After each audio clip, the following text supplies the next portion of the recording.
رات کے 10 بجے ہیں۔ السلام علیکم، یہ ریڈیو پاکستان ہے۔ علی جنت سے خبریں سنیے۔ اہم خبروں کا خلاصہ۔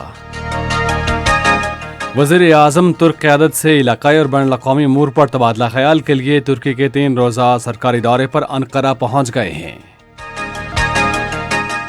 وفاقی کابینہ نے عازمین حج کو ریلیف کی فراہمی کے لیے ہر عازم حج کو 1.5 لاکھ روپے کی امدادی رقم کی منظوری دی ہے۔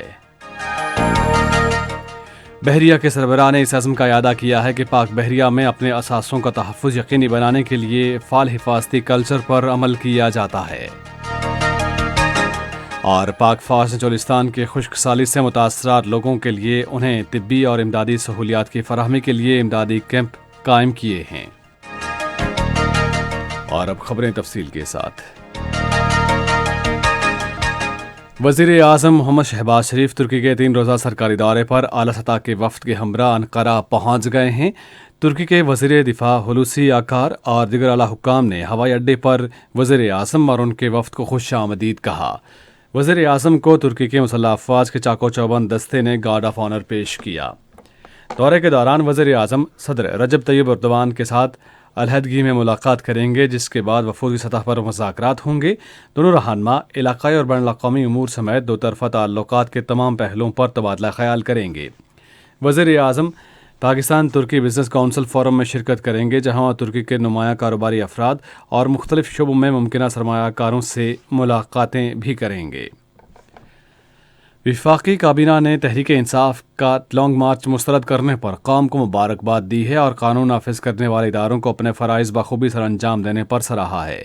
یہ بات وزیر داخلہ رانا ثناء اللہ نے وزیر مواصلات مولانا اسد محمود اور وزیر اعظم کے مشیر قمر زمان کائرہ کے ہمراہ صحافیوں کو وفاقی کابینہ میں کیے گئے فیصلوں کے بارے میں بتاتے ہوئے کہی۔ وفاقی کابینہ کا اجلاس آج اسلام آباد میں وزیر اعظم شہباز شریف کی صدارت میں ہوا۔ وفاقی کابینہ کو یہ بھی یقین دلایا گیا کہ مستقبل میں کسی بھی ریاست مخالف لانگ مارچ سے آہنی ہاتھوں سے نپٹا جائے گا۔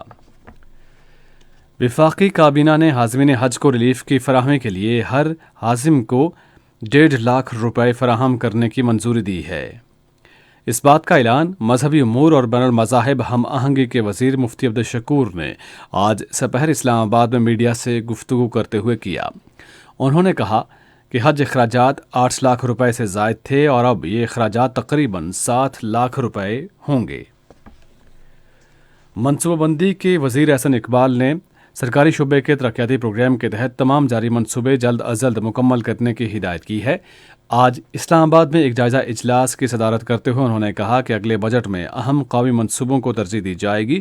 انہوں نے کہا کہ اس وقت ملک میں اقتصادی محاذ پر غیر معمولی معاشی بحران سے ملک گزر رہا ہے اور اس لیے ترقیاتی بجٹ کے استعمال کے سلسلے میں خصوصی توجہ دی جائے گی۔ پاکستان میں ازبکستان کے سفیر ایبک عثمانوف نے آج اسلام آباد میں وزیر مملکت برائے امور خارجہ ہنا ربانی کھر سے ملاقات کی اور ملاقات میں اس بات پر اتفاق کیا گیا کہ وسیع روابط اور اقتصادی تعاون سے دونوں ملکوں کے عوام اور پورے خطے کو فائدہ ہوگا۔ پاک بحریہ سالانہ حفاظتی جائزہ 2021 کا آج کراچی میں انعقاد کیا گیا۔ پاک بحریہ کے سربراہ ایڈمرل محمد امجد خان نیازی اس موقع پر مہمان خصوصی تھے۔ حفاظتی جائزہ سالانہ بنیادوں پر منعقد کیا جاتا ہے، جس کا مقصد پاک بحریہ کے جوانوں میں حفاظتی کلچر کی شمولیت اور حفاظتی آگاہی پیدا کرنا ہے۔ اس سے پاک بحریہ میں کام کرنے کے محفوظ ماحول میں مزید اضافے کے لیے حکمت عملی وضع کرنا ہے۔ تقریب سے خطاب کرتے ہوئے پاک بحریہ کے سربراہ نے اس عزم کا اعادہ کیا کہ پاک بحریہ میں اپنے اثاثوں کا تحفظ یقینی بنانے کے لیے فعال حفاظتی کلچر پر عمل کیا جاتا ہے۔ پاک فوج نے چولستان کے قحط سے متاثرہ لوگوں کو طبی اور امدادی سہولیات کی فراہمی کے لیے بہاولپور کی سول انتظامیہ کے اشتراک سے امدادی کیمپ لگایا ہے۔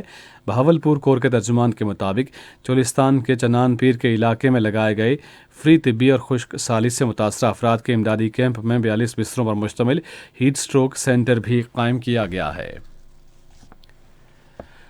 اور پاکستان اور بھارت نے سندھ طاس معاہدے پر مکمل عمل درآمد کرنے کے عزم کو دہرایا ہے اور اس عزم کا اظہار پاکستان بھارت مستقل انڈس کمیشن کے نئی دہلی میں ہونے والے 2 روزہ مذاکرات کے دوران کیا گیا، جو آج اختتام پذیر ہو گئے۔ اس ملاقات میں پانی سے متعلق مختلف امور زیر بحث آئے، جن میں سیلاب سے متعلق پیشگی معلومات کا تبادلہ بھی شامل تھا۔ بھارت پر زور دیا گیا کہ وہ معاہدے کے تحت سیلاب کی پیشگی اطلاع دے، جیسا کہ 1979 سے 2018 تک دی جاتی رہی ہے۔ بھارت کی طرف سے آنے والے سیلابی موسم کے بعد سائٹ کے معائنے اور دورے کے انتظامات کرنے کی یقین دہانی کرائی گئی ہے۔ اسی کے ساتھ ہی خبریں ختم ہوئی۔ مزید خبروں اور تجزیوں کے لیے آئیے ہماری ویب سائٹ پر radio.gov.p